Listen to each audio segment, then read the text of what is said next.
کہ manufacturing sector میں private investment 2019 میں کچھ 700 یا 700 پلس ارب تھی، اب وہ سکڑ گئی ہے 2025 میں 450 ارب کے اوپر آ گئی ہے. یہ واٹ از دا پرپز، یہ مطلب what is the reason for this, یہ وجہ کیا ہے؟ غلط پالیسی ہے کیونکہ اس وقت تو خان صاحب کی حکومت تھی، but now we are here, اس کو بھی 6 سال گزر چکے ہیں، تو کیا ایشو کیا بنا ہے یہاں پر؟ دیکھیں، ایشو یہ ہے کہ پاکستان میں بجلی کی نرخ دیکھیں آپ تو آپ کے خطے کے تمام ممالک سے زیادہ ہے، اور تمام ہم پلہ ممالک، Indonesia, Malaysia, Thailand, Vietnam, Cambodia, South Africa, Tanzania, Kenya, ان سب ممالک سے، انڈیا، پاکستان، نیپال، سری لنکا، ان سب سے ہماری بجلی مہنگی ہے، ان سب سے ہماری گیس مہنگی ہے. تو اگر ایک فورن انویسٹر سے پہلے لیتے ہیں، پھر لوکل انویسٹر پہ بھی آتے ہیں. فورن انویسٹر اگر سوچ رہا ہوگا کہ پاکستان میں انویسٹ کروں یا ویتنام میں کروں یا کینیا میں کروں، تو وہ یہ کہے گا یار پاکستان میں بجلی مہنگی ہے، پاکستان میں گیس مہنگی ہے، پاکستان میں ٹیکس ریٹ سب سے زیادہ ہے، تو شاید بہتر ہے کہ ابھی میں کہیں اور کر لوں.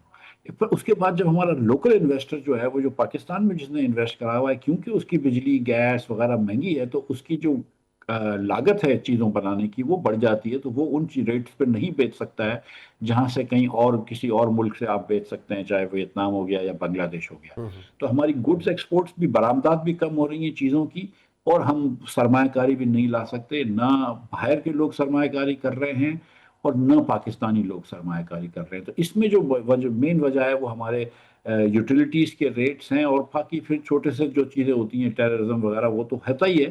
لیکن یہ جو اس وقت جو میرے خیال سے، میری دانش میں جو بڑی وجہ ہے وہ ہماری بجلی اور گیس کی مہنگا ہونا اور ٹیکس کا زیادہ ہونا ہے، میرے خیال سے ایک بڑی وجہ ہے. اچھا مفتاح بھائی، یہ بھی بتائیے کہ جو اب جیسے آپ نے خود ابھی اس کو اپنے ڈسٹنکشن ایک ڈرا کی کہ تو فارن انویسٹر ہے اور پرائیویٹ انویسٹر ہے، آپ بھی بزنس پاکستان کے اندر کرتے ہیں. جب ہم پرائیویٹ انویسٹر کی بات کرتے ہیں، یہ بتدریج انویسٹمنٹ کم ہوئی ہے نا، کیا ہم یہ سمجھیں کہ یہ سنگولرلی اسی حکومت کی وجہ سے ہے، یا یہ ٹرینڈ ہے جو پچھلے 5-6 سال سے آ رہا ہے؟ میں آج سوچ رہا تھا منیب بھائی کہ دیکھیں، ہمارے پاس اگر ایک تالا ہے اور وہ تالا کھولنا ہے، اور ہم غلط چابی استعمال کر رہے ہیں، ٹھیک ہے، اور ہم 20-30 سال سے غلط چابی استعمال کر رہے ہیں. اب یہ ہو سکتا ہے کہ تھوڑی دیر میں نے منیب نے چابی کوشش کر لی، منیب سے نہیں ہوا تو مفتاح نے کوشش کر لی، مفتاح سے نہیں کھلی تو صادق نے کوشش کر لی، ماجد نے کوشش کر لی، وغیرہ وغیرہ.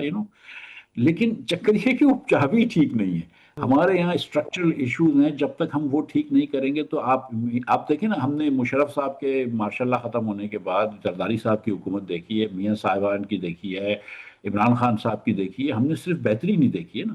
تو ہم کو اب یہ سوچنا پڑے گا کہ یار اس ملک میں جس اسٹرکچر سے ہم ملک چلا رہے ہیں وہ صحیح نہیں ہے. یہ IMF پروگرام ہے. اب آپ یہ دیکھ لیجئے کہ کوئی ایسی صورت نہیں ہے کہ IMF پروگرام ختم ہوگا تو اگلے IMF پروگرام میں نہ جائیں، تو اس کا مطلب ہے پھر ہم گروتھ روکیں گے. ہم ایسی کوئی چیز نہیں کر رہے جس میں اخراجات کم کرنے ہوں، جس میں NFC ایوارڈز کم کرنے ہوں، جس میں صوبوں کے PhD ADPs کم کریں، وفاق کے PhD کم کریں. ہم ایسی کوئی چیز نہیں کر رہے کہ جس سے ہم اپنے ٹیکس کو معاملات میں کم کر سکیں، نہ ہم کوئی نجکاری کی طرف گئے کہ جس میں ہم بجلی کی اور گیس کی قیمتیں صحیح کر سکیں. اب آپ کے سولر ریولوشن آ گیا پاکستان میں بھی، دنیا بھر میں بھی. 18 روپے کی آپ گھر میں اپنی بجلی بنا سکتے ہیں، کسی بھی شہر میں پاکستان کے رہتے ہیں. اگر تھوڑے سے چولستان وغیرہ کے پاس یا سندھ میں رہتے ہوں تو شاید تھوڑی سی اور بھی سستی پڑ جائے گی. اب 18 روپے کی بجلی آپ اپنے گھر میں بنا سکتے ہیں. ایک مڈل کلاس آدمی 2-4 لاکھ روپے کے انویسٹمنٹ سے بنا سکتا ہے، لیکن حکومت کہتی ہے نہیں، ہم سے 45 روپے کی خریدو. اب یہ مائنڈ سیٹ تو حکومت کا چینج ہونا پڑے گا نا. تو ایک تو ہماری سوچ ہم کو بدلنی پڑے گی، مائنڈ سیٹ بدلنا پڑے گا، اور جو سٹرکچرز کرنے پڑیں گے نا، بیسیکلی چابی بدلنی پڑے گی. اس چابی سے تالا نہیں کھلے گا. ایک باڈی بنی SIFC، وہ ریڈ ٹیپزم کو، بیوروکریٹک ہرڈلز کو، ان چیزوں کو روکنے کے لیے. And I have come across some people, آپ کی برادری سے جو بزنس کمیونٹی سے لوگ تعلق رکھتے ہیں، کچھ لوگ بڑے خوش ہیں. I have met some people. ابھی ریسنٹلی ایک ایکسپو ہوا تھا لاہور میں، اور آئی کیم اکراس ایک بڑا گروپ سے جو سیرامک میں ہے اور انڈسٹری میں انہوں نے ابھی کام شروع کیا. اینڈ دے ور لائک کہ جی ہمیں بڑی فیسلٹی ملی ہے SIFC سے، لیکن پھر بھی وہ اٹریکشن کیوں نہیں ہے؟ پرائمرلی وہی وجہ ہے جو آپ نے بھی پوائنٹ آؤٹ کی کہ بجلی مہنگی، گیس مہنگی، ٹیکسز زیادہ. That is the unless we do away with these things، باہر سے انویسٹمنٹ نہیں آئے گی. دیکھیے ایس آئی ایف سی کیا کر سکتی ہے؟ کوئی آدمی کہے گا بھائی مجھے زمین خریدنی ہے، پنجاب گورنمنٹ سے زمین خریدنی ہے، بڑے لیگل لکوناز ہیں، بڑے مسئلے ہیں، پیپر صحیح نہیں ہے، ایس آئی ایف سی والے بیچارے دو چار فون کر دیں گے، تھوڑی سی آپ کو آسانیاں پیدا کر دیں گے، جس چیز میں آپ کو 6 مہینے لگے تھے وہ شاید 15 دن میں کر دیں گے۔ ایس آئی ایف سی آپ کے یہ جو بیوروکریٹک مسئلے ہیں کہ بھئی مجھے ایس سی سی پی سے پرمیشن نہیں مل رہی، وہ پرمیشن دلا دیں گے۔ ایس آئی ایف سی بجلی تو آپ کو سستی نہیں دلا سکتا نا، آپ کا کنیکشن دلوا دے گا لیکن بجلی تو سستی نہیں دے سکتا۔ ایس آئی ایف سی آپ کو گیس تو سستی نہیں دے سکتا۔ اگر اسٹیٹ بینک کے پاس ڈالرز ہی نہیں ہیں تو ایس آئی ایف سی جو ہے اپنے ڈالر چھاپ کے آپ کے پروفٹ کو ریپیٹریٹ نہیں کر سکتا۔ اگر پاکستان کے اندر اکانومی نہیں چل رہی ہے تو ایس آئی ایف سی تو اس میں کچھ بھی نہیں کر سکتا۔ ایس آئی ایف سی تو دو کام کر سکتا ہے، ایک سیلز مین کا کام کر سکتا ہے کہ دنیا میں جا کے بتائے کہ دیکھو پاکستان میں آؤ۔ نمبر دو، جب پاکستان سے دنیا کے انویسٹرز پاکستان میں آئیں یا بڑا پاکستانی گروپ ہو تو اس کے لیے کچھ آسانیاں پیدا کر سکتا ہے۔ لیکن اس کے علاوہ ایس آئی ایف سی کیا کر سکتا ہے؟ مطلب آپ بجلی تو سستی نہیں کر سکتا ہے، گیس تو سستی نہیں کر سکتا ہے، یہ تو حکومت کو whole of the government has to sit together and do this. S I F C اس میں اپنے سجیشنز امپروومنٹس کے لا سکتا ہے، لیکن unless and until جو مثال کے طور پر ابھی ہم نے 43 ارب روپیہ دے دیا ہم نے ایم این اے حضرات کو، 25 کروڑ روپیہ فی ایم این اے ہم نے دیا، رائٹ، تاکہ وہ اپنے علاقے میں پروجیکٹس بنا سکیں۔ اب منیب بھائی میں اور آپ جانتے ہیں کہ اس میں تھوڑی سی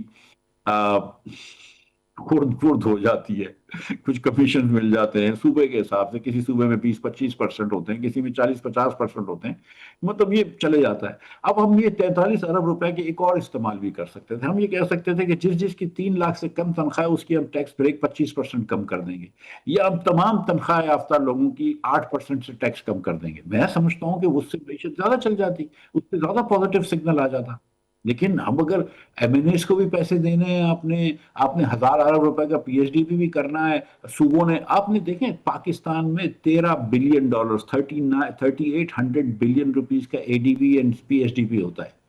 وہ آپ کو نظر آتا ہے کہ جو مطلب اس کا کیا پے بیک ہے؟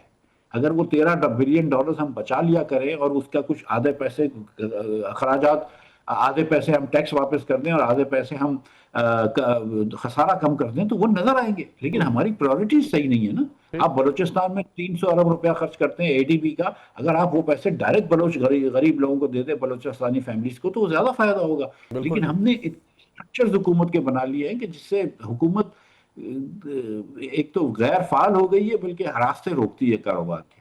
اچھا ٹورڈز دی اینڈ ایک بات مجھے اگر مفتاح بھائی آپ بتائیں، 2024 گزر گیا، 25 بھی گزر گیا، based on what we have seen in the last 2 years, کیونکہ اب گورنمنٹ 2 سال تو ہو رہے ہیں، کیا آپ پروجیکٹ کرتے ہیں with this peace with this policy ہم where do we stand after another year down the line? میں آپ کو ایک ٹیبل بتاتا ہوں 2020 کے اندر پاکستان اور بنگلہ دیش میں، 2020 سے 2021 تک کی بتا رہا ہوں میں، 2020 سے 2000 سے لے کے 2021 تک پاکستان میں اوسطاً جو ہے وہ 2.1% ترقی ہوئی ہے، اور بنگلہ دیش میں اوسطاً جو ہے وہ 4.6% ترقی ہوئی ہے۔ اس کا مطلب ہے کہ اگر بنگلہ دیش میں اور پاکستان میں دو لوگوں کی 1 لاکھ روپے تنخواہ تھی 2000 کے اندر، تو 2021 میں پاکستانی کی تنخواہ بڑھ کے 1,54,000 ہوئی ہے، 1 لاکھ سے بڑھ کے، اور بنگلہ دیش کی تنخواہ جو ہے وہ 1 لاکھ سے بڑھ کے 2,57,000 ہو گئی۔ اور اگر اس کو 25 تک پروجیکٹ کریں تو پاکستان کی پچھلے 4 سال میں تو تنخواہ کم ہوئی ہے پاکستانی کی، تو پاکستانی جو آج ہے وہ 1 لاکھ روپے والا جو ہے وہ 1.5 لاکھ روپے کما رہا ہے، اور بنگلہ دیش والا جو ہے وہ 1 لاکھ روپے کمانے والا 2.25 لاکھ روپے کما رہا ہے۔ ہم کو یہ بات سمجھنی چاہیے کہ پاکستان کے اسٹرکچر ایسا ہو گیا ہے کہ جس کی وجہ سے گروتھ نہیں ہوتی۔ جب تک ہم اپنے فنڈامنٹل ریزنز چینج نہیں کریں گے کچھ نہیں ہوگا۔ شہباز شریف صاحب کی حکومت، میں کوئی الزام تراشی نہیں کرنا چاہتا، لیکن کوئی ایسا مائنڈ سیٹ مجھے نظر نہیں آتا جس میں ایک پیسے کی بھی اصلاحات کی ہو۔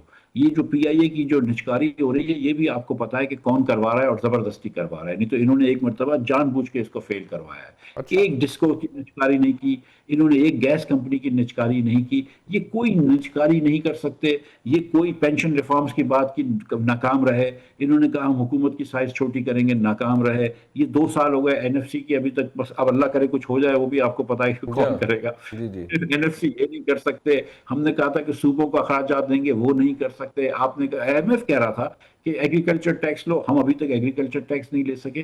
مطلب مجھے یہ سمجھ میں نہیں آ رہا کہ یہ شہباز حکومت کو یہ بات کیوں نظر نہیں آتی کہ یار پاکستان جہاں پہنچ گیا ہے دنیا آگے چل رہی ہے، ہم ایک جگہ پھنس گئے ہیں، ہم کو فنڈامنٹل چینجز لانے پڑیں گے. آپ اگر ایک طرف کہتے ہیں کمپنیز کو کہ پاکستان میں آ کے انویسٹ کرو، لیکن 61% ٹیکس تم سے لیں گے، سب سے زیادہ ہم تم سے بجلی مہنگی کریں گے، سب سے مہنگی ہم تم کو گیس دیں گے، تو کوئی کیوں آئے گا؟ پاکستانی بھی نہیں آ رہا ہے نا.